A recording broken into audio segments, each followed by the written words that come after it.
The Zambezi River tears through the heart of southern Africa. Its wild waters crash through canyons to form one of the world's most spectacular natural wonders, Victoria Falls. Throughout its epic journey, it touches the lives of millions and weaves a story of power and survival.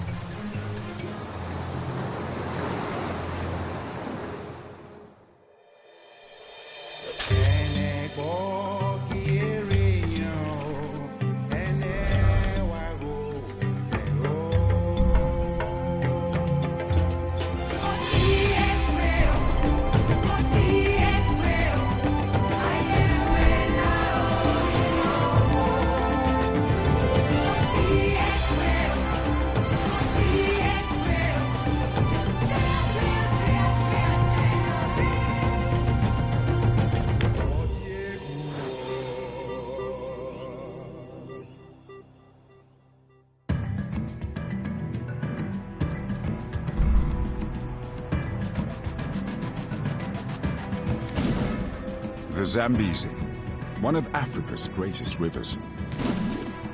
We journey from source to sea as it stretches for nearly 3,000 kilometers. It profoundly influences life and landscape at every twist in its course, changing personality as it goes. Rising in the highlands of Zambia, the Zambezi flows through Angola and along the borders of Botswana, Namibia and Zimbabwe, before emptying into the Indian Ocean in Mozambique.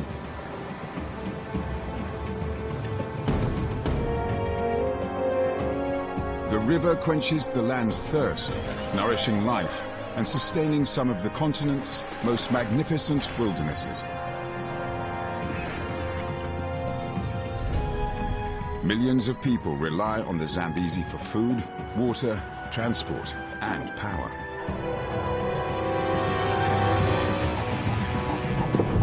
This great river's moods trigger spectacular wildlife events and drive a cycle of life. But its incredible power can also bring death and force people to flee their homes. The Zambezi creates, and the Zambezi destroys.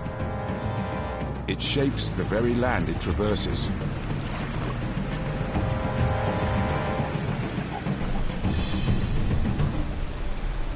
Sandbanks build up into fertile floodplains, and thundering torrents tear through solid rock. From tranquil broads to terrifying rapids, this immense river matures and changes as it travels its age-old path. It is one of Africa's most epic and influential waterways.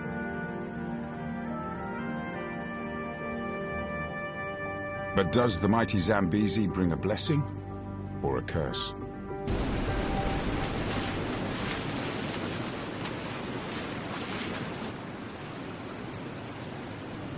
It has decidedly humble beginnings.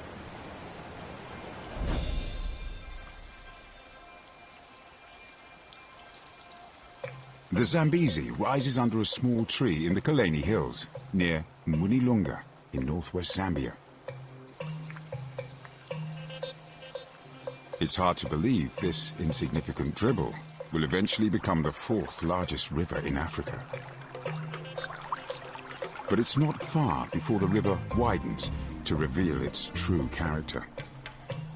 And with it come predators, keeping a sharp eye out for fish.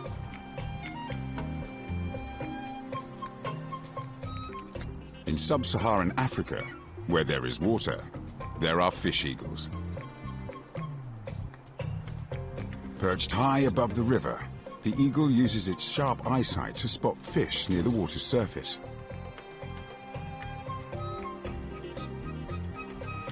A lazy swoop belies the bird's pinpoint accuracy.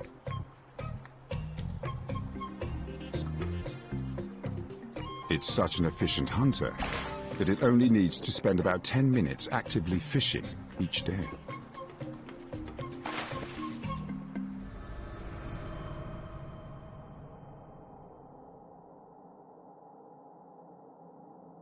Almost as soon as it has begun life in Zambia, the river flows across the border into Angola. But it soon returns to its homeland and snakes through Zambia's remote western corner. Rich layers of silt left by the seasonal rise and fall of the river fertilize a huge floodplain that stretches across 200 kilometers. It is one of the largest wetlands in Africa.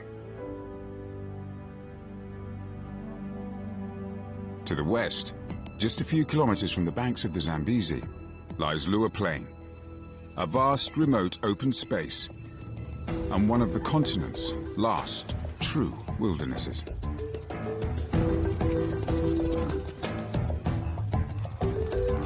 Floodwaters from the Zambezi and its tributaries inundate this plain, nourishing a rich grassland that in turn feeds some of Africa's largest herds.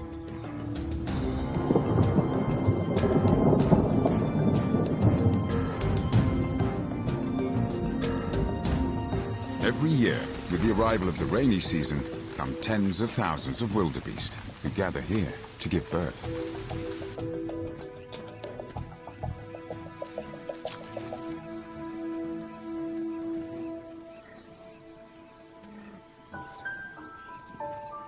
The entire herd's calves are born within just 2 or 3 weeks of each other.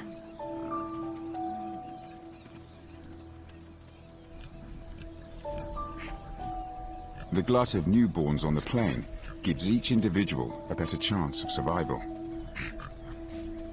But the vulnerable calves are easy targets for predators. And as the scent of new life fills the air, the plain's most abundant killers home in.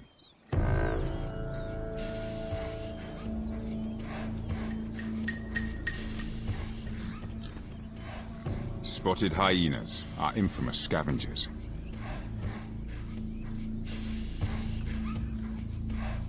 But they are also skillful hunters. A wildebeest calf makes an ideal meal. With predators sniffing at their heels as soon as they enter the world, newborn wildebeest have to grow up fast. They learn to walk and run just a few minutes after birth, earlier than any other antelope.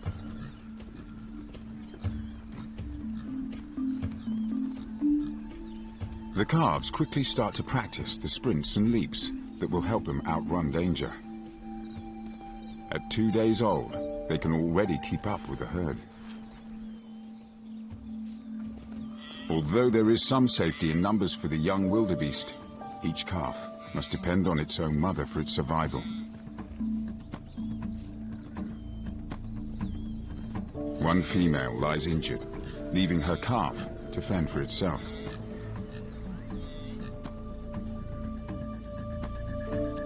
Unable to suckle, it wanders away from the security of the herd. It doesn't go unnoticed. The calf realizes its mistake in the nick of time and bolts back to safety. Its mother is not so lucky.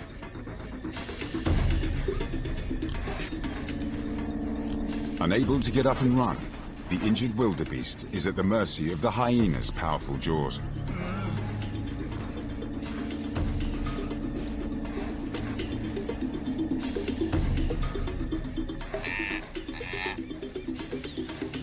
Soon the rest of the clan join in, and the wildebeest carcass is devoured in a matter of minutes.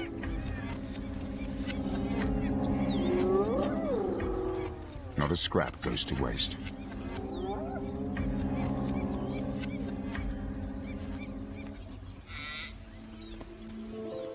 The orphan calf escaped the hyena's clutches this time. But without its own mother to suckle it, it has little hope of survival. Wildebeest cows don't adopt little strangers.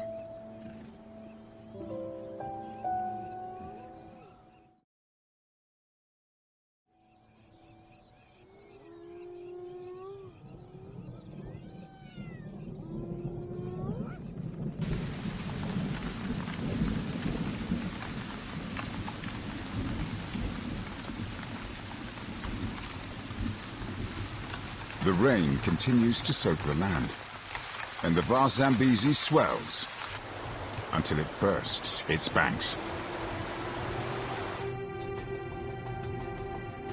The river created a passing paradise for the animals, but the blessing soon becomes a curse.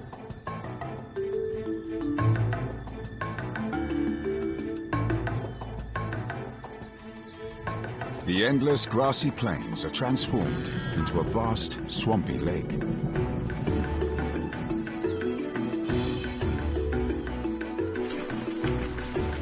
As their food supply is flooded, the herds flee to higher ground.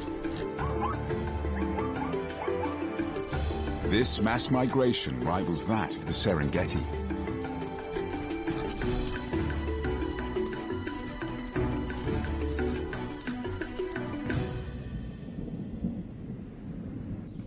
Wildebeest are not the only species to emigrate.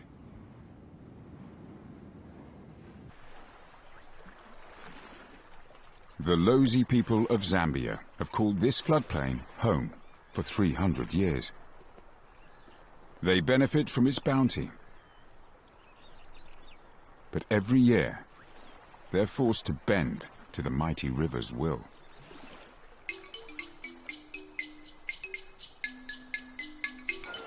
Villages are abandoned and belongings packed into barges and canoes.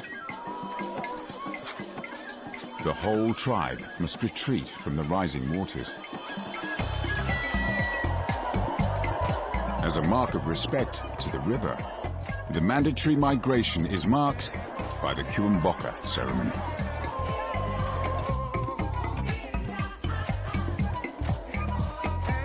The king leads the exodus in his royal barge, paddled by over 100 men. It is a great honor to paddle the king's boat. The barge is crowned by an elephant, the Lozi symbol of power.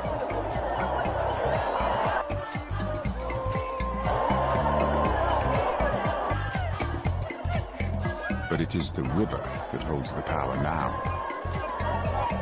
The Lozi people surrender to the Zambezi's might. They won't return to these fertile plains until the waters relinquish their grip on the land.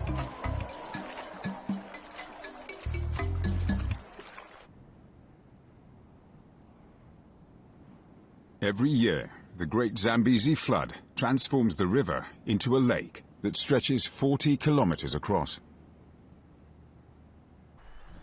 The repercussions for animals and people are dramatic. The river ripples on, flowing steadily over a huge basalt plateau.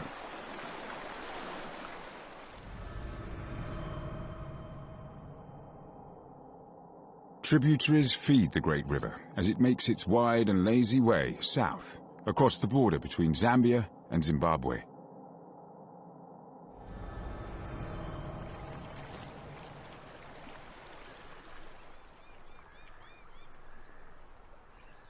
It was on these placid shores that the first European immigrants made their camp at the end of the 19th century.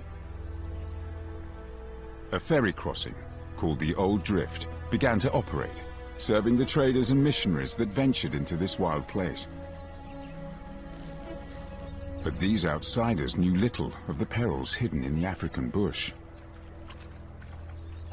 A mysterious disease soon began to claim lives. More and more victims succumbed to a deadly fever. But no one made the connection with the mosquitoes that swarmed the swampy riverbanks. The devastation of malaria was as yet unknown.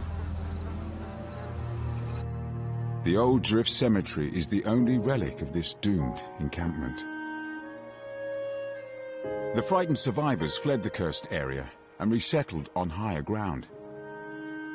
They named their new town of Livingston after the Scottish missionary David Livingstone, who was the first European to explore the area.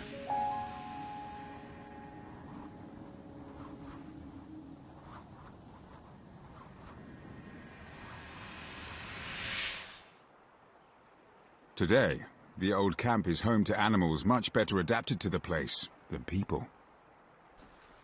The tough, gnarled skin of white rhinos is thick enough to withstand the bites of the ever-present mosquitoes.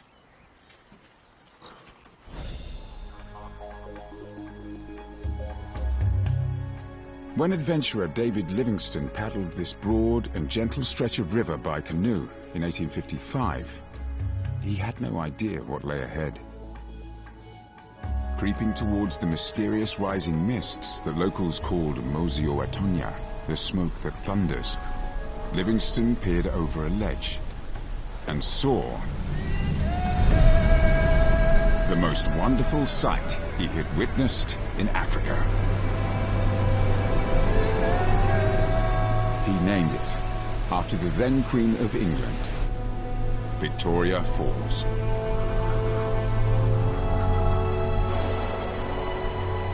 Over 150 years later, the spectacular waterfall is one of the world's most famous landmarks.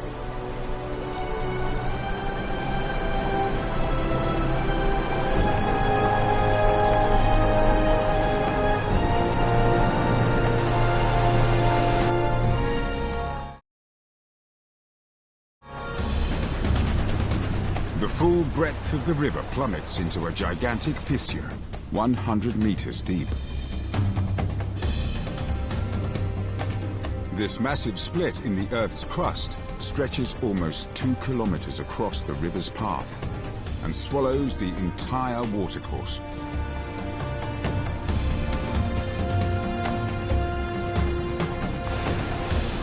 Victoria Falls is the largest sheet of falling water in the world.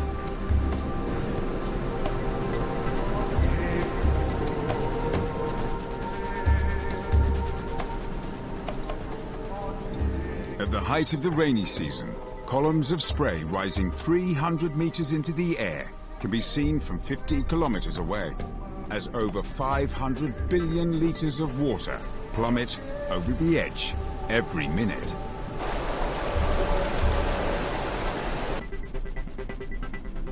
The spray drenches the surrounding area in a permanent rain-like mist. Rainbows form in the African sun, and at full moon, the light is bright enough to see a lunar rainbow, called a moonbow.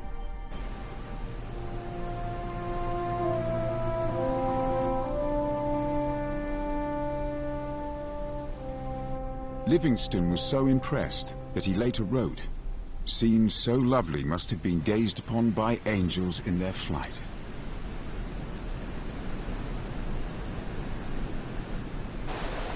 The falls transform the placid Zambezi into a fierce torrent, slicing through a series of dramatic rock gorges.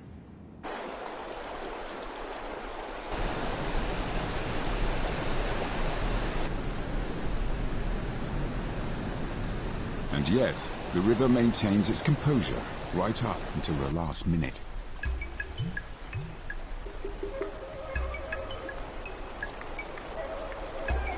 For over 100 generations, the steel-nerved Laya people have fished here for purple labios and yellowfish, which gather in the pools at the lip of the falls. At least these brave fishermen are safe from hippos and crocodiles, since they never venture this close to the precipice. But just one wrong step could result in instant death.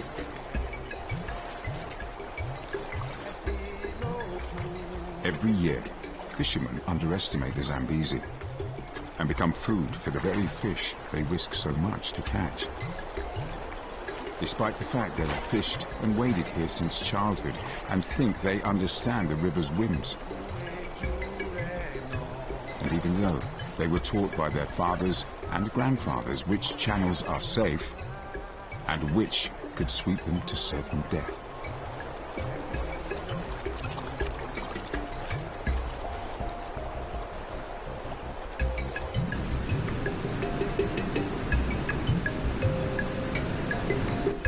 The Zambezi is gradually eating away at the gorge. The falls are changing, imperceptibly, but persistently. Over millennia, the river has carved a zigzag footprint through the rock. The falls have surged down each of these vertical walls at different times over the last 100,000 years. The current waterfall is the 8th, but it won't be the last. The process has already begun again. On the western edge of the falls, in a crevice known as the Devil's Cataract, the flow of the Zambezi steadily works away at a weak spot in the rock. In a few thousand years, Victoria Falls will plunge into a new gorge upriver.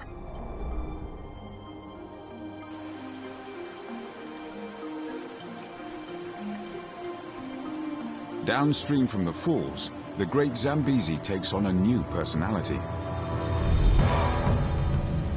The lethargic river metamorphoses into a boiling, cacophonous torrent.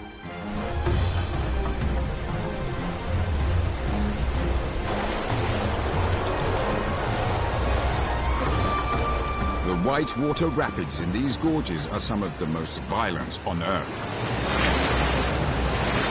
They're classified as Grade 5, just short of the most vicious rapids in the world.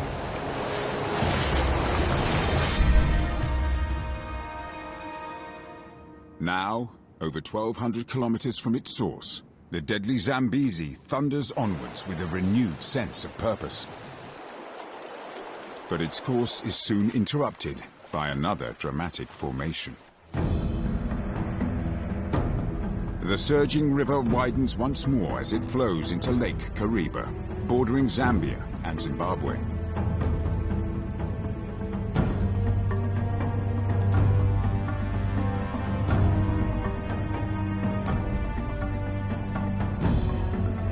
This huge lake is the result of man's unstoppable urge to tame nature.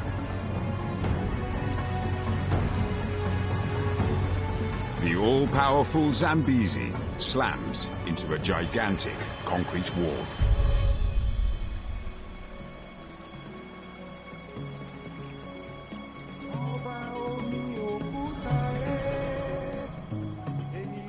Lake Kariba is one of the largest man-made lakes in the world. It was created half a century ago, when the great river was dammed to harness its power. It generates as much electricity as a nuclear power plant. Thousands of the local Tonga people were forced to move out of their fertile valley home to make way for the lake.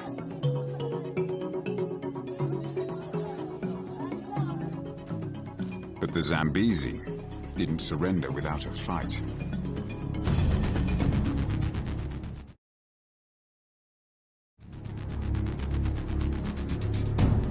As the valley was cleared and work on the huge dam wall began, the river unleashed some of the most violent flash floods ever recorded.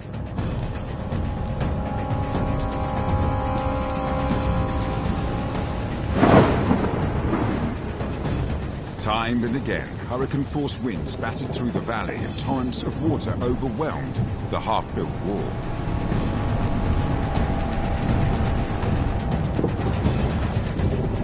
The Tonga people believe the construction angered the great Zambezi river god, Nyami Nyami, and the floods were his terrible revenge.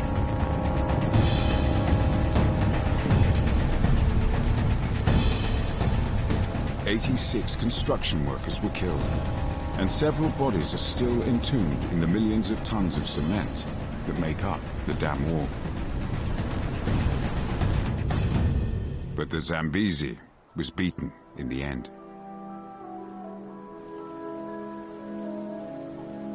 The river spread into a vast lake, drowning a beautiful, fertile valley.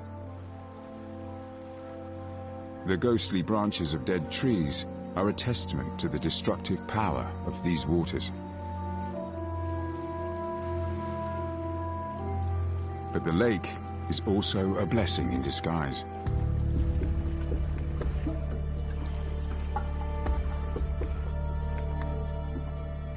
Before the lake was flooded, The valley was burned. The ash left a thick layer of fertile soil that became the lake bed. This now supports a rich community of plants and animals. Even the displaced Tonga people have found a place for Lake Kariba in their lives.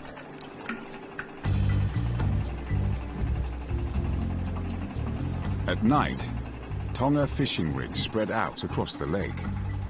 They lower bright lights into the gloomy depths and wait. Small sardine-like fish called kapenta shoal in their millions in the lake and flock to the lights. When the fishermen draw in their lamps, the tiny fish follow and are scooped up in fine mesh nets.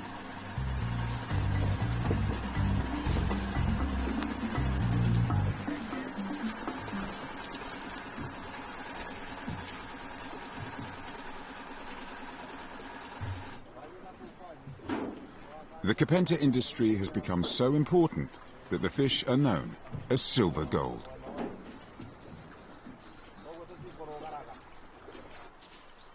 Racks of kapenta dry in the sun along the lake shore, and piles of them fill market stalls for miles around.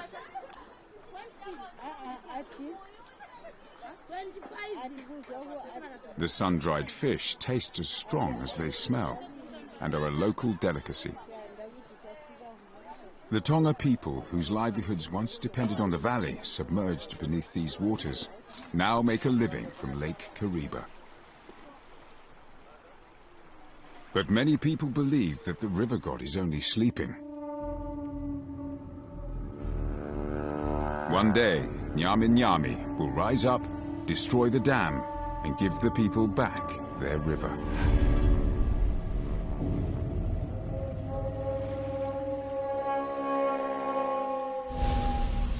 Below the giant Kariba Dam, the tamed Zambezi meanders sedately through a wide rift valley, which was formed as the Earth's crust contorted, split, and cracked millions of years ago. The Zambezi's slow journey across these ancient lowlands gradually erodes the volcanic rocks into mineral-rich soils. It's a far cry from the terrifying destructive force that tears through the gorge upstream. Here, the river has created a living Eden.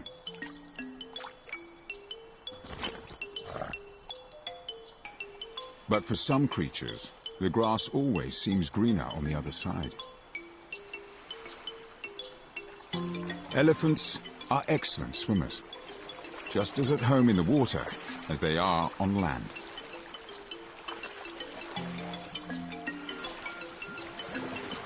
Their trunks act as built-in snorkels, allowing them to breathe as they navigate the deep channels. The river marks the border between Zambia and Zimbabwe, but elephants have been fording the Zambezi for generations, long before the land was defined into countries.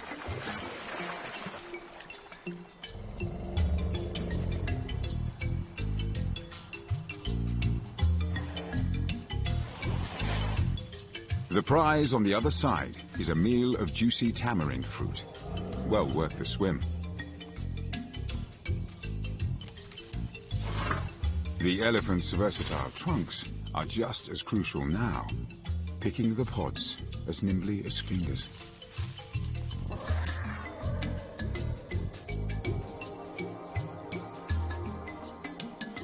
The Zambezi River is a very different body of water now compared to the tumultuous cascade at Victoria Falls. The Kariba Dam has dramatically reduced the river's velocity, but the wily Zambezi still has a few surprises up its sleeve. Its river basin is the largest in southern Africa, and the rivers of 8 countries drain into it, feeding the river's wild power. One of the largest and most significant of these tributaries is the Luangwa River, itself one of the biggest rivers on the continent.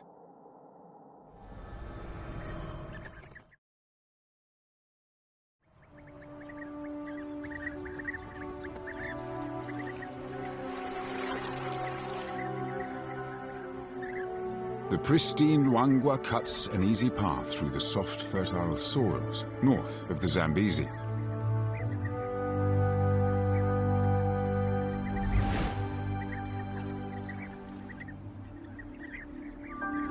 It floods and recedes with the seasons, and when the rains stop, the river wanes to a shadow of its former self. Waterholes dry up across the land, and this last remaining watercourse becomes key to the survival of animals for miles around. It's a chain reaction. If buffalo don't find their way to water, other creatures that depend on them will suffer too. Oxpeckers and egrets always follow in the wake of a buffalo herd. The egrets feed on insects stirred up by the lumbering hooves, but the oxpeckers have a more direct feeding strategy.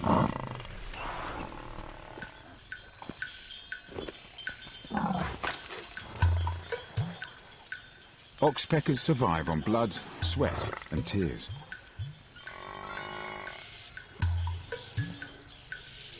They feed on blood-sucking ticks that infest Africa's big mammals, and also peck at everything from earwax to saliva. So an open wound is an open invitation to an easy meal. It looks painful, but the little birds are doing the buffalo a favor by keeping wounds clean and free from infection.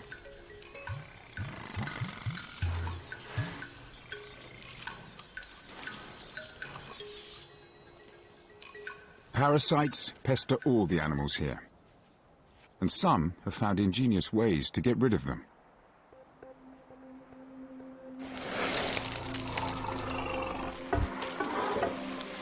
A mud bath is a luxury that elephants learn to enjoy early in life.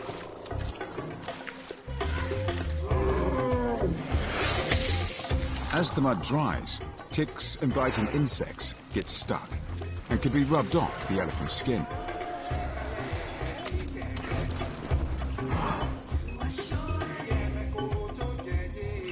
Carmine bee-eaters have a very different approach to pest control. These birds nest in vast colonies along the banks of the Luangwa River. With so many birds in one place, parasites are plentiful. A spot of sunbathing turns up the heat and is usually enough to dislodge stubborn ticks.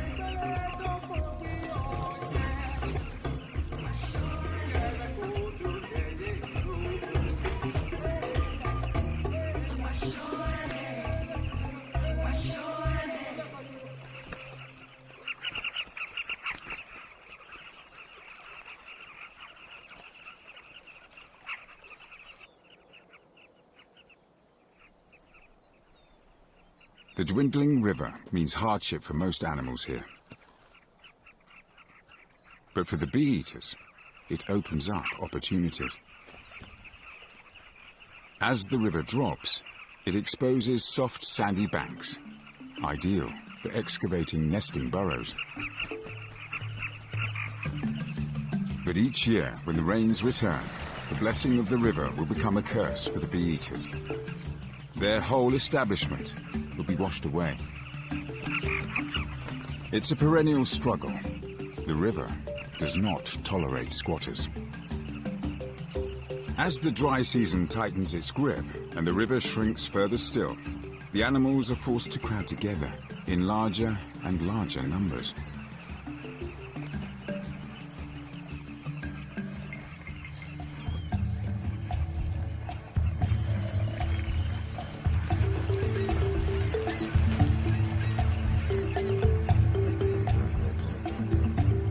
These muddy river bends in South Luangwa boast the largest concentration of hippos in Africa. Most members of this pod are happy to wallow in peace, but as territories bump boundaries, tensions can run high.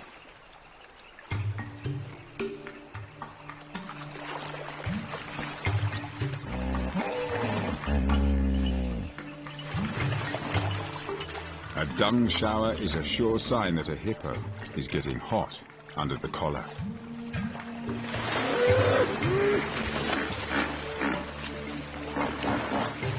Usually, sizing up one another's tusks is enough to settle a dispute. But deep scars are a testament to the violence of some fights.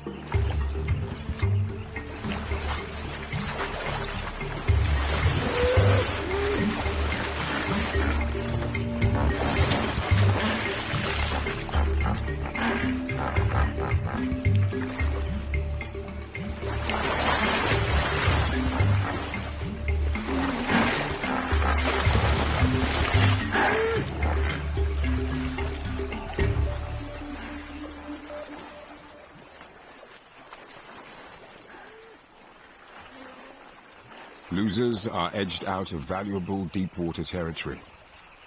Others are unluckier still. But even death can bring life. White-backed vultures spend their days circling and searching for carrion. They can soar for hours on natural thermals without ever having to flap their wings. And they can spot death from hundreds of meters up in the air.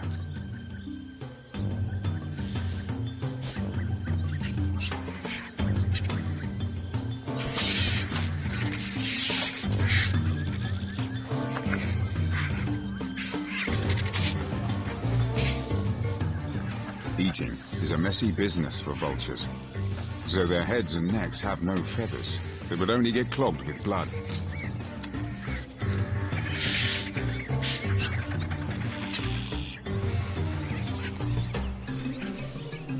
Marabou storks, Africa's undertaker birds, are always quick to find a carcass too.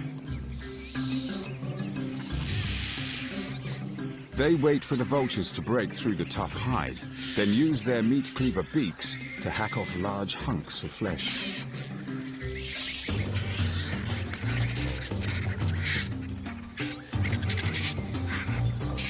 The shrinking river played its part in the hippo's death, but it offers a gift for scavengers. A carcass this size will feed many mouths.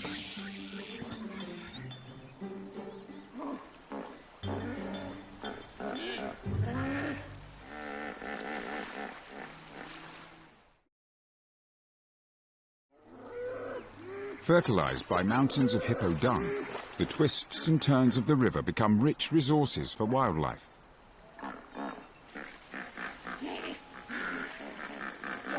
Fishing parties of pelicans and yellow-billed storks flock to the river, hoping to make a catch in the dwindling channels.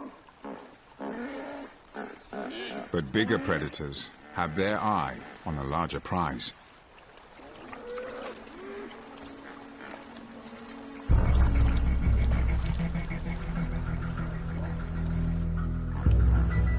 The hippos share their river with some prickly neighbors.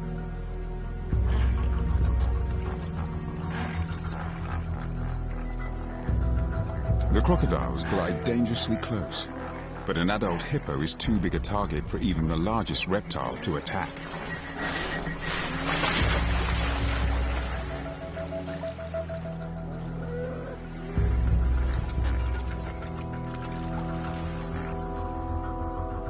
But the stresses of the dry season have taken their toll on one hippo, yet deliver a feast for the crocodiles. This hippo could have died from dehydration, war wounds, or disease.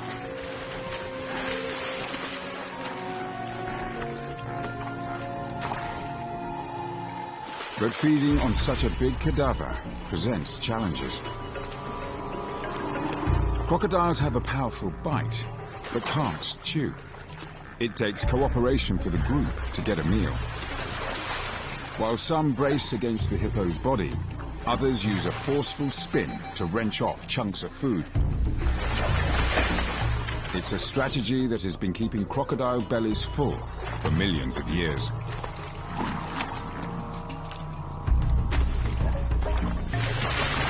It seems like a free-for-all, but there is a strict feeding hierarchy, and the most dominant animals feed first.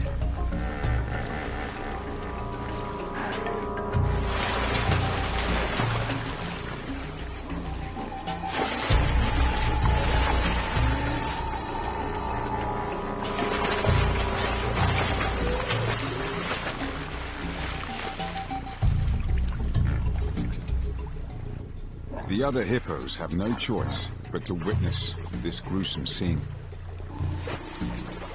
In these dry months, there's nowhere else for them to go.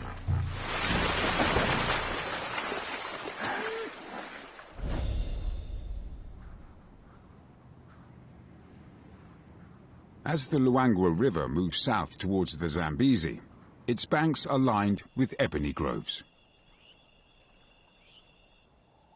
Their twisted torsos show the river's influence, as it has flooded these woods year after year.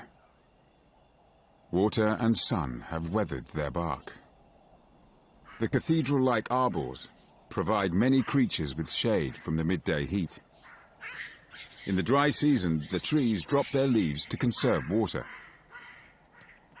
Puku and kudu nibble the dry leaves, and baboons forage for morsels that could resemble a meal. Baboons will eat almost anything and can survive on a meager diet of grass and leaves in lean times. When the rains return, the river will flood this woodland floor once more. The trees will sprout new leaves and produce fruit. The cycle will continue, as it has for thousands of years.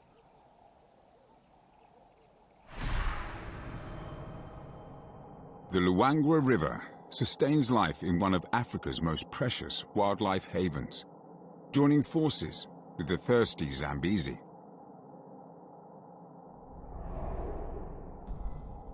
Just as the mighty river is replenished, it leaves its homeland of Zambia for good and flows on into Mozambique.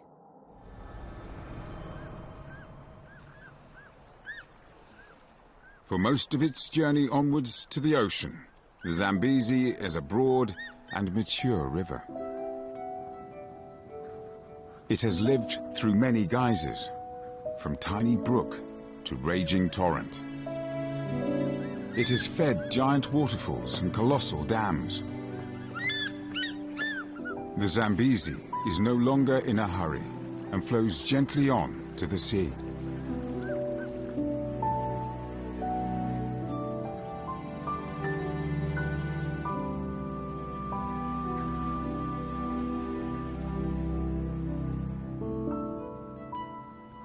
But before the great river reaches its final destination, it absorbs one last tributary. The Shire River drains out of Lake Malawi, one of the largest lakes in the world.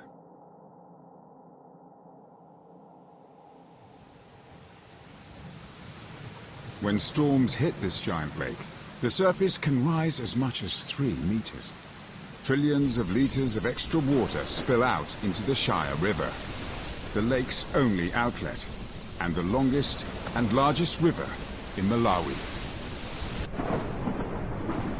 The flood waters rush south to unite with the Zambezi as it makes its last big push for the sea.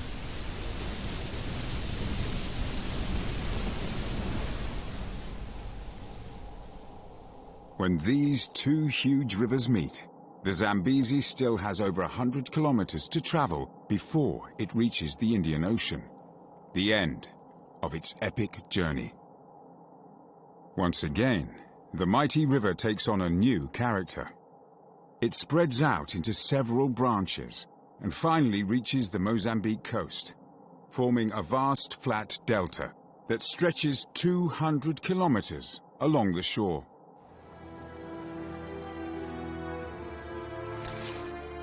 Over thousands of years, the Zambezi has deposited silt here, carried from its birthplace high in the hills and collected on its journey east. The silt creates fertile soils, making the Zambezi Delta a rich and bountiful haven where wildlife thrives. But as always with this powerful river, where there is a blessing, there is also a curse.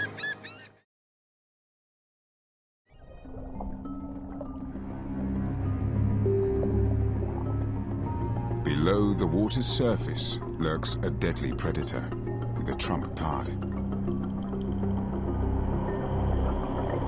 Zambezi sharks, also known as bull sharks, have a unique adaptation that makes them one of the most remarkable sharks in the world. They are the only marine sharks able to tolerate fresh water. Their blood is much less salty than that of other sharks, whose kidneys would fail if they left the sea.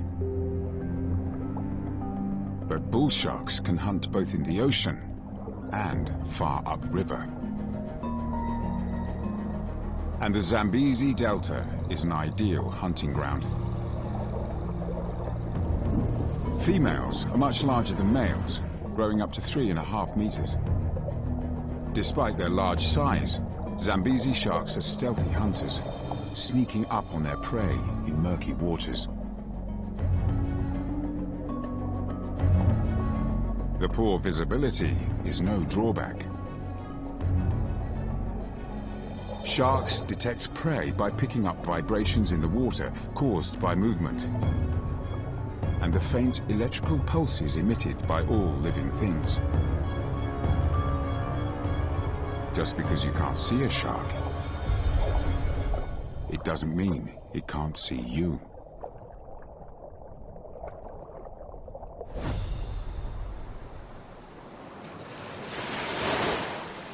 The Zambezi Delta plays a crucial role for another charismatic animal. A brood of loggerhead turtle hatchlings scrambles free of the sandy nest hole where they've been incubating for the last 2 months. Their mother's only act of parental care was to lay her eggs in a safe place, deep in the soft sand, hidden from danger. Now, the tiny turtles are on their own. Their first instinct is to head straight to water. The nest is high up the beach, so their first journey to the sea is an intrepid one. Not all of them will survive.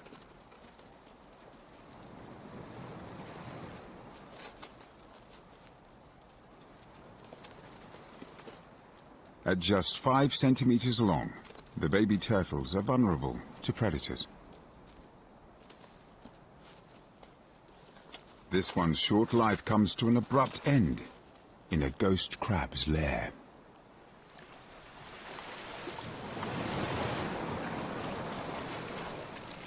Those that make it to the sea take their first swim and just keep on going. Their tiny flippers take them far out into the open ocean, and it could be several days before they reach the relative safety of a raft of algae. Here they will stay drifting at the mercy of the ocean currents, feeding on whatever floats within reach of their little jaws. Eventually, they will grow to be over 1 meter long. From hatchling to adult, a loggerhead's weight will increase more than 6,000 times.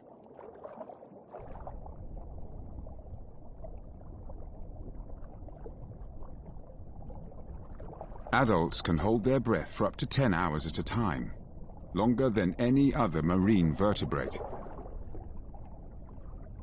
But they must eventually break the surface for a lungful of air. Loggerhead turtles get their name from their reinforced jaws, which they use to crush the shells of mollusks and crustaceans, their favorite foods. These far-ranging feeding machines provide a useful service to remoras, which often save energy by hitching a ride with a turtle. A modified fin works like a suction cup, allowing them to cling on. Remoras feed on parasites and hoover up any scraps of food that the turtle overlooks.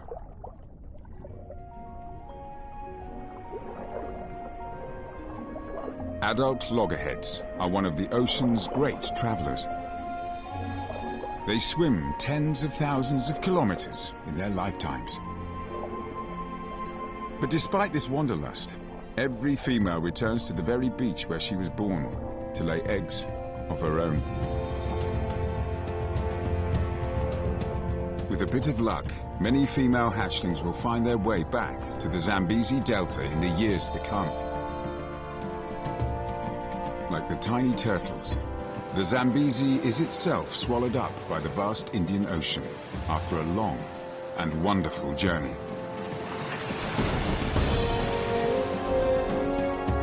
This great river that started out as a tiny trickle under a shady tree has forged a unique path through Africa and has breathed life into this land for millennia.